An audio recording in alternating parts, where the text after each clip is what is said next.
The decision to trust again was not an easy one. It required effort, patience, and an unwavering commitment to rebuild what had been shattered. Capitu and I returned to Rio de Janeiro with a fragile truce between us, like two weary travelers, navigating a narrow path. Our home felt different, less a sanctuary and more a battlefield scarred by past skirmishes. Yet amidst the tension, there was a flicker of hope. Capitu threw herself into the routines of our household, determined to restore a sense of normalcy. I too tried to find solace in the familiar, my books, my work, and my son. But no matter how hard I tried, I couldn't silence the lingering doubts. One evening, as I sat in my study, I found myself drawn to the box of mementos I had tucked away. Among the items was a portrait of Escobar, his confident smile frozen in time. I stared at it for what felt like hours, searching for answers in the lines of his face. Was I chasing a ghost? Or was there truth to my suspicions? The turning point came unexpectedly, during a conversation with José Diaz. The old man had been in constant presence in my life, a figure both meddlesome and wise. "Bento," he said one afternoon, his voice tinged with concern. "You've changed. You carry a weight that wasn't there before." I hesitated before responding. "Do you think I've been wrong, José Diaz, about Capitu and Escobar?" He looked at me, his eyes narrowing in thought. "It's not my place to say, but I will tell you this. Suspicion is a poison. It will eat away at you until there's nothing left." His words stayed with me, echoing in my mind as I struggled to make sense of my feelings. Time passed, and life continued its relentless march forward.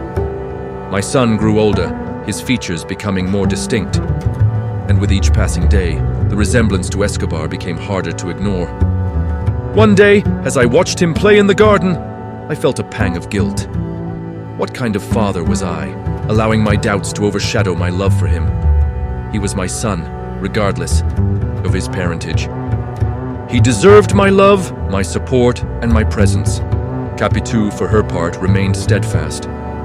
She endured my moments of weakness with grace, never once wavering in her resolve to keep our family intact. Her strength both inspired and shamed me, reminding me of the man I once was and the man I wanted to be again.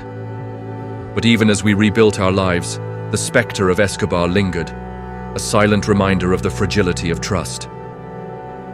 Years later, as I sit here writing these words, I am an old man, alone in this house filled with memories. Capitu is gone, taken by the passage of time, and my son has built a life of his own, far from the shadows of our past. I often wonder if I was wrong, if my doubts were nothing more than the product of a restless mind. But I'll never know for sure. The truth, if it ever existed, was buried with Capitu. As I reflect on my life, I am left with one inescapable conclusion. Love is as much about faith as it is about feeling. Without faith, love becomes a fragile thing, easily broken by the weight of doubt. And so I leave this story as a cautionary tale, a testament to the power of jealousy and the price of mistrust. Thank you for joining me on this journey through the complexities of love, trust, and human frailty. If you've enjoyed this story, don't forget to subscribe, share, and stay tuned for our next literary exploration. Remember, part of our mission supports the welfare of animals in need. Let's keep reading, sharing, and making a difference together.